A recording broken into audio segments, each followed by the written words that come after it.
ఈ అమ్మాయి తమ చెయ్యి మిర్రర్ అవతలి పక్కల పోవడం నోటీస్ చేస్తుంది. వాళ్ళ ఫ్రెండ్స్ కూడా అదే ట్రై చేస్తారు. అయితే ఒక అబ్బాయి ఆ మిర్రర్ లోకి ఒక మొబైల్ ఫోన్ పెట్టి అన్ని రికార్డ్ చేస్తాడు అవతలి పక్కల ఏముందో అని. చూస్తే సేమ్ ఇలాంటి వాళ్ళే అవతలి పక్కల కూడా ఉంది. వీళ్ళు మాట్లాడుతుండగానే వీళ్ళలో ఒక అబ్బాయి సడన్ గా ఆ మిర్రర్ లోకి దుంకేస్తాడు. చూస్తే ఆ రూమ్ కూడా ఈ అబ్బాయి ఇప్పుడు వచ్చిన రూమ్ లానే ఉంది. సరే అని ఆ అబ్బాయి బయటకు వెళ్లి చూస్తే ఒక పెద్ద సౌండ్ వినబడింది. అక్కడ ఏమైందని చూస్తే ఆ అబ్బాయి షాక్ అయిపోయినాడు.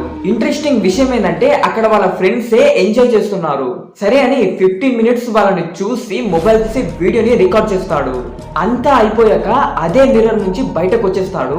వచ్చి వాళ్ళ ఫ్రెండ్స్ కి అన్ని చెప్తున్నాక వాళ్ళ ఫ్రెండ్స్ అన్ని విన్నాక, అరే నువ్వు వెళ్ళి 5 సెకండ్స్ కే రిటర్న్ వచ్చావని చెప్పారు. ఏం మాట్లాడుతున్నావురా, నేను అక్కడ 15 మినిట్స్ పైన ఉన్నా అని చెప్పాడు. ఈసారి టెస్ట్ చేయడానికి మరి అవతలికి వెళ్ళి 30 నిమిషాలు ఉంటాడు. రిటర్న్ వచ్చాక వాళ్ళ ఫ్రెండ్స్ నువ్వు ఉన్నది 10 సెకండ్స్ మాత్రమే అని చెప్తుంది.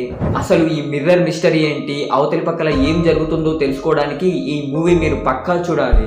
ఈ మూవీ నేమ్ నేను కామెంట్ సెక్షన్ లో పిన్ కామెంట్ లో పెడతాను, వెళ్ళి చూడండి.